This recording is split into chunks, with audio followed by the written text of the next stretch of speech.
যদি আয়নায় মানুষের মুখ দেখা না গিয়ে তার চরিত্রকে দেখা যেত, তাহলে সব মানুষ তার মুখ সুন্দর না করে তার চরিত্রকে সুন্দর করার প্রতিযোগিতা করত। নেতা, আমাদের ছোটো গায়ে বড় বড় নেতা উপদেশ দিয়ে বেড়ায় জ্ঞানে ভরা মাথা, বিপদে পায় না খুঁজে, কাজে ঠনঠন, অসময়ের মাছির মতো করে ভনভন, নিজেকে পণ্ডিত ভাবে ফাঁক পেলে ধোকা, সুযোগ বুঝি যদি পায় সরল সোজা বোকা, কাজকর্ম নেই তার তবু কাঁপায় মান, সব সময় সাদা লুঙ্গি গায়ে পড়ে শার্ট।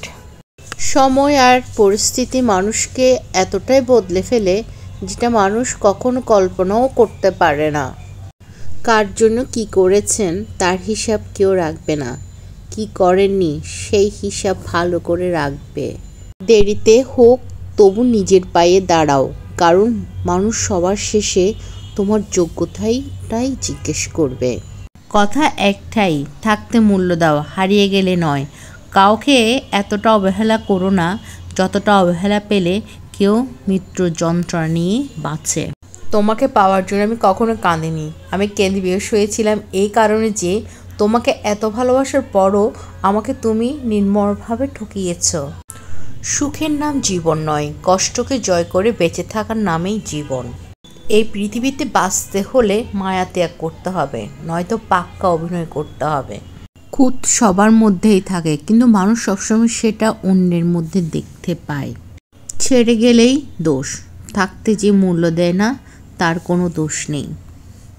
কিছু স্বপ্ন চিরকাল থেকে যায়, কিছু প্রশ্নের উত্তর আজও মিলে না, কিছু কথা আজও মনে পড়ে, কিছু স্মৃতি চোখের আনে জল। অনেক স্বপ্ন বুকে নিয়ে বেঁচে থাকে, হাসি মুখে এর নাম জীবন। না বড়, না পদ বড়, না অর্থ বড়, না ধর্ম বড়, আসল কথা হলো বিপদে যে পাশে দাঁড়িয়ে থাকে সেই সব থেকে বড়। হৃদয় এবং মস্তিষ্কের মধ্যে যখন দ্বন্দ্ব জাগে তখন তুমি হৃদয়কেই গ্রহণ করো, কারণ বুদ্ধিমান মানুষের চেয়ে হৃদয়বান মানুষ অনেক শ্রেয়। বুদ্ধিমান বুদ্ধি দিয়ে ভালো করতে পারে, খারাপও করতে পারে, কিন্তু হৃদয়বান কেবল ভালোই করবে, স্বামী বিবেকানন্দ বলেছেন। কাউকে মনের ক্ষতস্থানটা দেখাতে নেই, কারণ মানুষের কাছে মলম নেই, থাকলেও ছাটানোর জন্য লবণ থাকবেই। ইচ্ছাটা যদি উপন্যাস হয়ে মুছে দিত সব ক্ষত, জীবনটা আর হতো না এমন ছোট গল্পের মতো। গল্পটা শেষ, তবু শেষ নয়, ফাঁকা ফাঁকা সব পাতা শান্তির লোভে উপসংহারে লিখেই চলেছে যা। সময় কারোর জন্য এক নয়, তাদেরও কাঁদতে হবে যারা অন্যদের কাঁদায়। ভুলে যেতে পারাই ভালো, যে মানুষ কোনো কিছু ভুলতে পারে না সেই শেষ পর্যন্ত পাগল হয়ে যায়।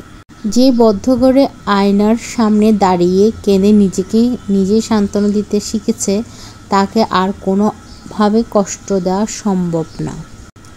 বদলে যায়নি, আগের মতোই আছি, পার্থক্য একটাই, আগে অন্ধ ছিলাম, এখন দেখতে শিখেছি। নিজের আত্মসম্মান বাঁচাতে একা থাকা শ্রেয়, একা থাকা খারাপ কিছু নয়। মনে রাখবেন, চাঁদ একা তবু ঝলঝল করে। তুমি নিজেকে সময় দাও, নিজের প্রতি যত্ন নাও, কারণ তোমার জীবনটা তুচ্ছ নয়, তুমি অনেক দামি। নিজের দোষ ঢাকতে যারা অন্যের ঘাড়ের দোষ চাপিয়ে দেয় তাদের সাথে তর্কে কখনো জেতা যায় না, কারণ তারা প্রতিটি মিথ্যাকে যুক্তি দিয়ে সাজিয়ে ফেলে।